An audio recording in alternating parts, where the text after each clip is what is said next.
Lance Hall here for Let's Discuss with Lance Hall. Happy to welcome vocalist for Dynazty, Nils Molin, to the program today. How you doing, Nils?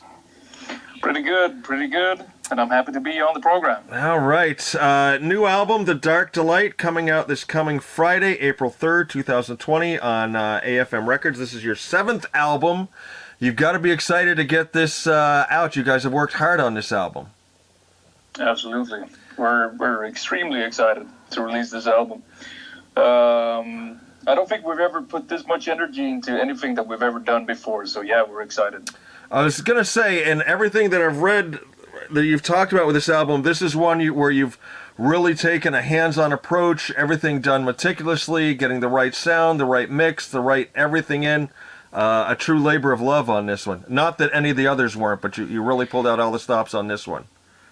Yeah. I mean, we put in all possible effort, or we do everything we can with each album that we've ever made, but we just had just like you said, like a hands-on, very meticulous process with this one. We didn't leave anything to chance, and we went further than we've ever done before. So, and I think it actually pays off. Absolutely. The sound is great. Dustin had, of course, hooked me up with, a download of it. I was able to listen to it. Really good stuff. The first thing I always like to get into, though, is, say I've gone to the record store and I'm a new fan of the band, and I'm going down through these, and I come across this, this album, Dynazty, this Friday. I'm looking. And I look at it and I see the cover. The first thing that jumps out at me is that cover art. Can you tell me a little bit about that? Yeah, the cover art is done by a guy who's called Gustavo Sasses. He does a shitload of album covers. He's very sought after in the business, and he did the last album for us as well, Fire Sign, and that was the first time that we worked with him. And for this album, I basically just gave him the album title and some of the overall lyrical themes of the album, and then I just told him to go nuts with it, basically. And he just came up with the whole cover art thing, and it's basically his creation from start. So, and it just looks awesome, as far as I'm concerned. Yeah, it's a fantastic image to look at, to study. There's so much there. Like every time I looked at it, I saw something new. So it was really, really good. Yeah, and it's also like goes right in hand with the music, and especially like the title track. I actually sent him the demo of the title track of the album, and I think he sort of got the mood of the whole thing and just portrayed it perfectly. Yeah. And then, of course, you've got, the title, The Dark Delight, which you've got the song, The Dark Delight, on there as well. How did that end up becoming the title track, so to say? Actually, that track was actually called True Reflection up until pretty late in the process, but the phrase The Dark Delight is in there, in one of the verses. Yeah. And I just thought that it would be a perfect title track for the album as well. And since that title was there, I wanted it as an album title, and then I thought, well, the song should be called The Dark Delight as well. And it's really what the whole song is about anyway, so it was always a better title than True Reflection. Very cool. Now, of course, the band produced, but then you got Jacob Handson to do the mix, which in the course of doing the interviews that I've done over the years, mixing is a real important process at all. Had you worked with Jacob before? This is the first time that we, as a band, are working with Jacob. I've worked with Jacob before. Okay. And since I'm in this other band called Amaranth, and Jacob has been producing 5 albums, all 5 Amaranth albums so far. And I worked with him on the latest Amaranth album, and got to know him then. And this is the first time that we are working with him with Dynazty. And I mean, this guy is kind of something else when it comes to productions. And there's just this huge natural sound that he creates that I would say is like the modern equivalent of like these producers like Bob Rock, for example, that was totally groundbreaking with his with his drum sounds in the late 80s and the early 90s. And I think that Jacob is like the modern day bomb rock when it comes in the metal industry. And it's just a perfect kind of production that we always wanted. And I think that we finally found the kind of production that this band needs and that this music deserves. So we're extremely happy with the result. Excellent. I read too where you were quoted the lyrics for this album dealt a lot with like self-reflection, self-redemption, a lot of temptation. Were you writing from your own personal experiences or other experiences, loved ones, or just ideas that came to you? All of it. Some of them are born from personal experiences, whatever, but some of them are just observations of other people or stuff that goes on in the world in general. Some are just made up stories or just like from a fictional viewpoint or whatever, and some are definitely drawn from personal experiences, but I try not to be too direct with them, because the way I grew up listening to lyrics, I always got my own ideas what the lyrics were about, and then when you actually read an interview with whoever wrote the lyrics or whatever, then they had something else completely when they explained what the lyrics were about. And I think that's sort of fascinating about lyrics, is that anybody can find their own meaning in the lyrics. So I try to not write them too direct and too in your face, in order to leave room for anybody to fill in the blanks in any way that they want themselves. Sure. Let's jump into some of the songs off of The Dark Delight. I made notes on a few. I mean, I could ask questions on every one, but the few that jumped out, the few that really jumped out at me, and I gotta say, overall, top to bottom, the phrase "all killer, no filler" gets overused, but these are 12 really solid tracks that flow together really well. I gotta tell you that it was excellent. So it was hard to narrow it down to just a few. The first one was Presence of Mind. I watched the video for that. Love the video for that, the way you guys are all, playing and stuff. And I got to tell you, the spoken word part in that song I thought was brilliant. Were you able to do that in one take? It's actually the one and only take. Really? Yes. Wow. Yes. That is amazing. And I had practiced it. I was going to say, how many times did you practice it? But still, I had never practiced it really to the music. And, there's only, there's this set amount of time that I have to do the whole speech. So I had to sort of imagine how fast I would have to go. But it's actually the first and the only take.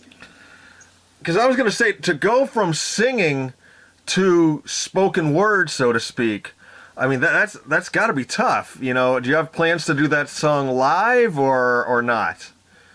We're definitely going to play the song live. Then when it comes to the spoken words, I really don't know if I'll be able to do it straight from the chorus. I haven't actually practiced it yet. We were supposed to go out on tour this weekend, but the tour got canceled because of this COVID-19 situation that is that we're all affected by globally. But I would assume that I would be able to do it. To just go from the chorus straight into it. I don't think it would be that hard. I mean, rappers do it. Why shouldn't I be able to do it? True. What was the other one I had here? From sound to silence. And I've only used this word one other time to describe music. The intro is to me was just absolutely menacing, was the word that came to mind. Really dark, really heavy. Love that track. What can you tell me about that one? Yeah, this was one of the later tracks that we wrote for the album. I think I'd like to go back to what you said about the album, all killer, no filler, 12 tracks. We wrote a shitload of songs for this album, more than we've ever done before. I think we wrote something close to 25 songs for the album. And we've never done that before, so that meant that we could really cherry pick for the actual album, and that's why we could make songs that, or make an album that was very dynamic and not really repeating the same kind of song many times. Right. And From Sound to Silence was one of these tracks where we felt like towards the end of the writing process that we need a really heavy song, a really dark and heavy song. And like a really metal kind of vibe. Yeah. So we wrote that one, and once it was finished, it was pretty clear that this would definitely be on the album. And then we added some stuff that we've never done before. There are some growl vocals on that track, for example. Yes. And that was also something that came very, very late into the process where we tried that. So it was a bit of an experimental track, but an experiment that I think really paid off as well. Definitely. And now to go in a completely different direction, I got to Hologram, the nice keyboard intro, the acoustics, the vocal, then it sort of kicks in and gets a little heavier. But I really love that, and that's the one thing I liked about so many of the tracks on this is there was a heaviness to them, but you also gave the listener a chance to breathe. There was some space in there and everything, which I enjoyed. And this one, definitely, I loved it. Love this track. Well, with this track also, it's interesting that you say that, because the first draft of the song that we made did not have the acoustic intro. It was it started out pretty much full on with the big riff that comes in after the first chorus. Yeah. But we pretty quickly noticed that we should try to strip it down for the first verse, and we started, just peeling off layers of everything, and then we finally ended up with a completely acoustic first verse, and then everything kicks in the first chorus. Then we added like this really mellow part right before the guitar solo and stuff like that. And this is also something that you see once you start to write a couple of songs for an album, is that, hey, we need a track that is a little more that has more dynamic mood swings. And Hologram was an example of that we started to experiment more with how we could change the dynamics of the song. Cool, good stuff. Then I got to Threading the Needle, and I tell you, I really wish I could have had a lyric sheet, to go by to hear these songs. I want to make sure I'm hearing everything right. But as I was listening to that track, boy, did you really nail it with, like we talked about just barely, with this COVID-19 and the state of the world and everything and all that's going on. I thought Threading the Needle, my interpretation, just sort of nailed the situation going around the world right now. Amazing track. Right. Well, obviously, I could not predict that there would be this worldwide spread virus that would cause so much trouble when I wrote the lyrics, but it's basically about how fragile our society is. So in that sense, and what we are actually, how ill prepared we are for situations like this, and with corrupt world leaders, and there's a phrase that says we're threading the needle with lies. Yes, that jumped out at me. So it's definitely something that is relevant with the situation that we are in right now. Definitely. Without a doubt. Definitely. Now, you've got this album coming out. Like you said, normally you would go out on tour, all over the world, or at a standstill, the touring world is. How are you guys coping with that now? That you guys are into as much of an unknown as the rest of us, like I'm sitting home at my house, I can't work and stuff. I'm coping with that. How are you guys coping as musicians? I mean, well, there's not much you can do, really. It is the way it is, and it's the same for everybody. And unfortunately, some people are going to be hit worse than others. In our case, all our touring in April, and the way it looks now, probably May as well, it's going to be canceled. And there's really no prognosis on when this is going to stop. Yeah. And that's because nobody knows. This is unprecedented. This is uncharted territory for everybody. And hopefully at some point we can all start to go back to normal, but it's probably going to take a while. Yeah. We're all And it has to making take a history. while, I guess. Yeah. Yeah, we're making history. Yeah. That's true. I was talking. But Go ahead. would be nicer to make history in other ways, more Yeah. positive ways, probably. Yeah. But hopefully, the world can learn an important lesson from this.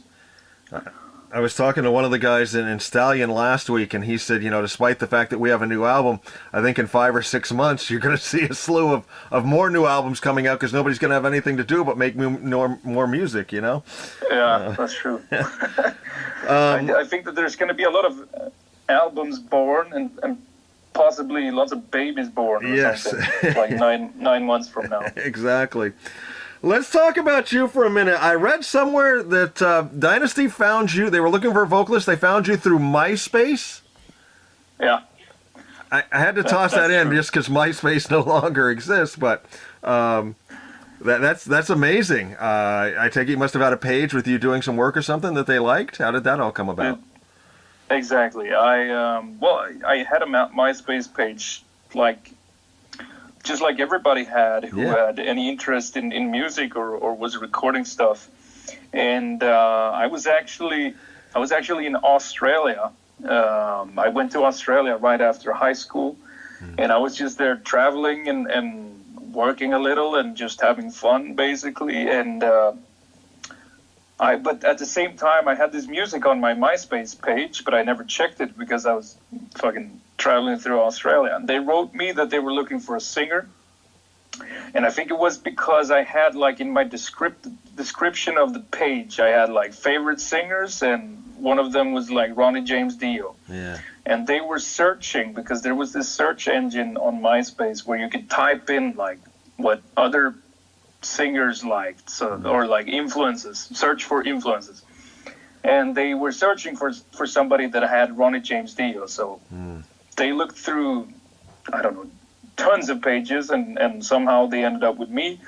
And they wrote me while I was in Australia. I didn't read the message for a month, and then I got back to Sweden and I saw it, and I wrote them back, and I went down to Stockholm and basically auditioned for the band. And the rest is history, as they say. That's awesome. Did you ever have opportunity to see Dio in concert? I did. 2005, nice. I saw Dio at the Sweden Rock Festival.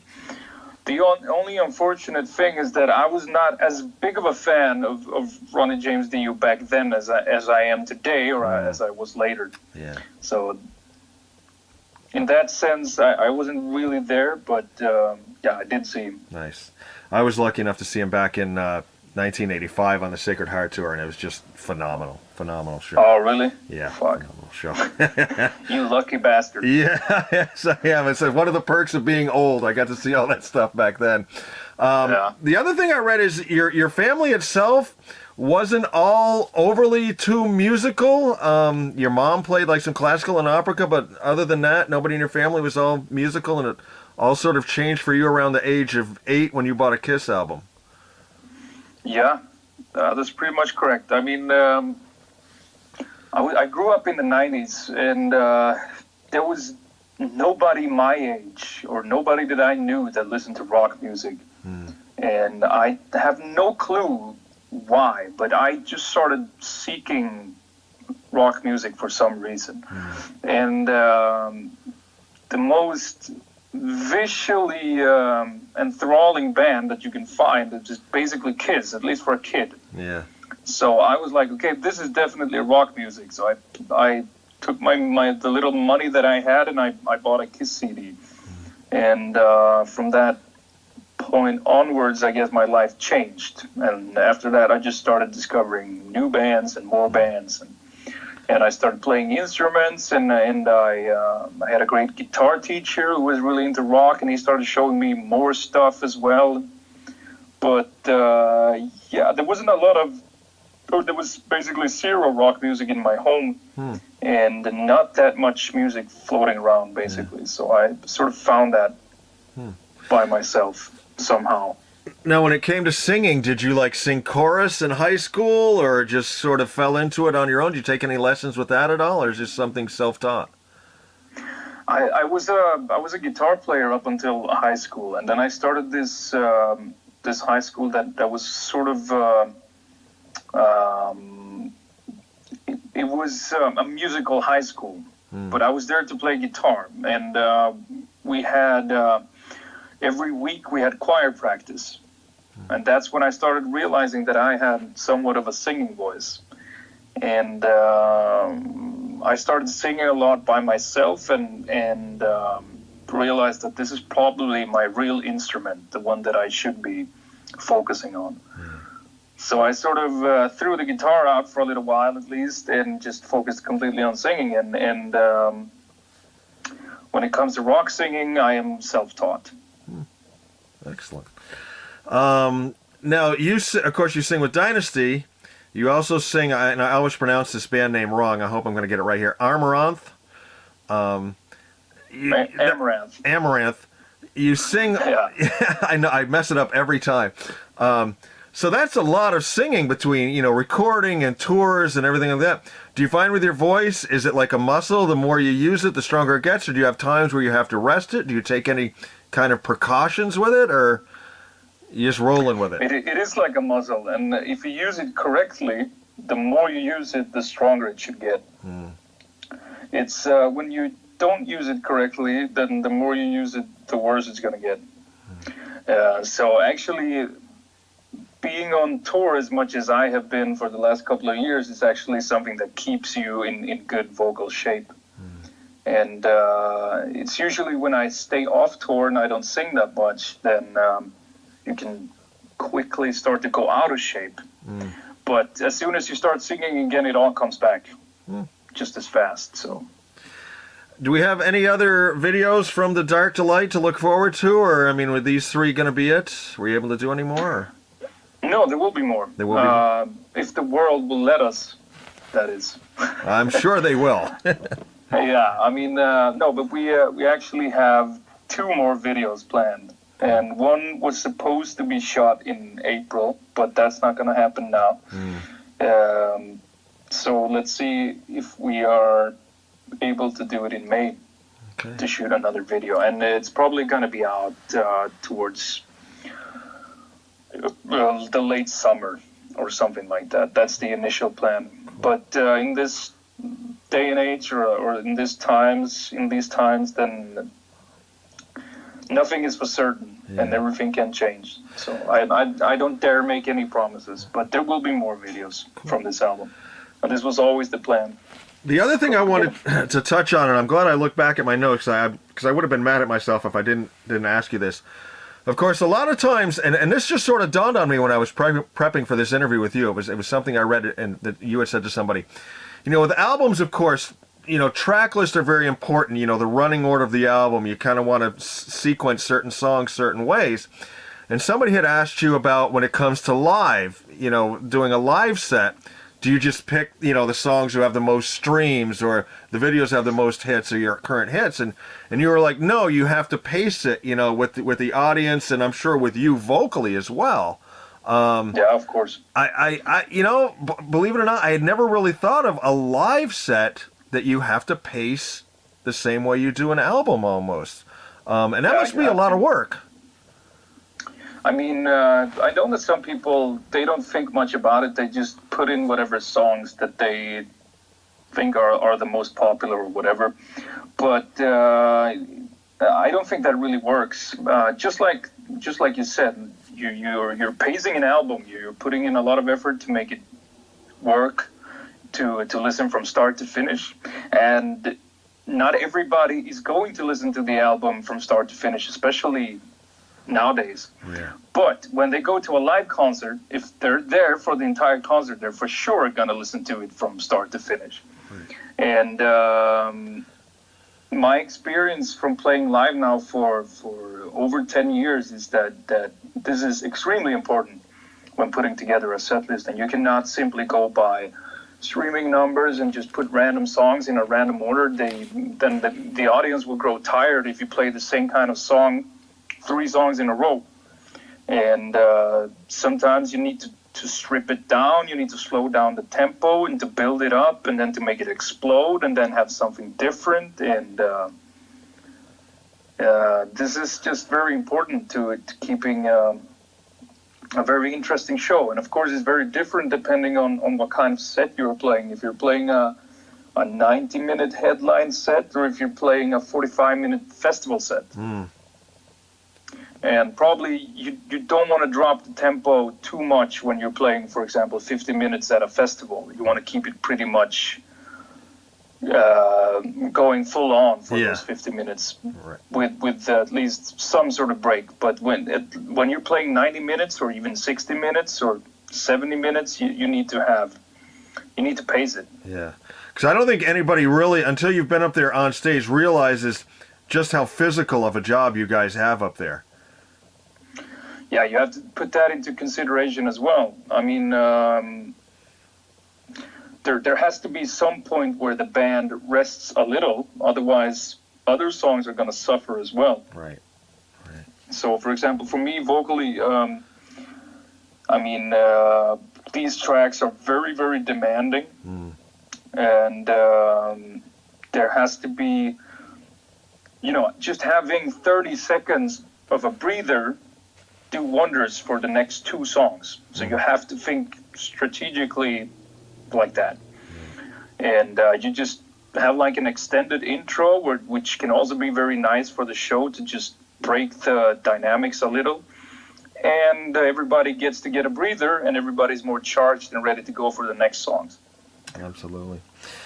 Nils, I always like to end my interviews with just some fun questions. I'm hoping these are questions that maybe you've never even been asked before. Sound good? All right. Other than either of the bands that you are in, what was the last piece of music that you listened to? The last piece of music that I was listening to Tenacious D while I was cooking food today. Very good. Favorite toy growing up as a child? Favorite toy? My Super Nintendo. Your Super Nintendo. All right. What is something that you don't know how to do that you've always wanted to learn how to do? Be an astronaut. Okay, very nice. Let's see. First car you bought with your own money? I've never bought a car. You never bought a car. All right. No. I've never needed. I've never had the necessity. Never needed one. Okay. All right. Let's say you were cooking. If you could go back in time and eat one of your mom's home cooked meals from your youth, what would you have her make? I don't even know how to translate this into English because it's all Swedish stuff. Well, I'll make it easy. I'll have my mom's meatballs. Okay, sounds good. Given your choice of household chores, would you rather do dishes or laundry? No, neither. Neither? Dishes. All right. Would you rather be stranded on a desert island alone or with someone who never stopped talking? Alone. Alone? Okay. Probably not after a little while, but the same goes for the other option. Okay. All right, last one, and this is the one we have the most fun with, and I was asking this before all the biopics came out. If they were to make a movie of your life, what actor would you have play you in the movie? And it's your movie, your life. You can pick anybody. Okay. Can it be dead actors? Absolutely. We'll resurrect them. Or resurrect them. Okay, I'll go for Marlon Brando. Marlon Brando, very nice. Okay, just to sort of get us back to music, say you have a young person come up to you, and they say, Nils, when I grow up, I really have a passion for this. I would like to front a band. What advice would you give them to make them a great front person for a band, be it male or female? Right. Look at your audience. And I mean, not look them directly in the eyes, but study your audience. See how they react. And see how they react when you do something correct and when you do something wrong, and learn from it. Have every show be a learning experience. Never too old to learn, right? No. All right. Excellent conversation today with Nils Molin, vocalist for Dynazty. Their new album, The Dark Delight, comes out this coming Friday, April 3rd on AFM Records, assuming it's going to be available at all the regular media outlets. Can they order it through you guys at all, or is it... Yeah, I mean, they can, or they can go through our record label, AFM Records. Okay. You'll find plenty of options for the album there. There are like limited editions, vinyls in different colors and whatnot, and all that good stuff. Check them all out. Great stuff, Nils. I thank you very much for everything today, and good luck going forward with Dynazty. Hopefully we get over this COVID-19 and you guys get out there and hit the tour trail and, give us a good ass kicking out there on tour. We hope so, too. Thank you, man. Take care. Take care. Bye.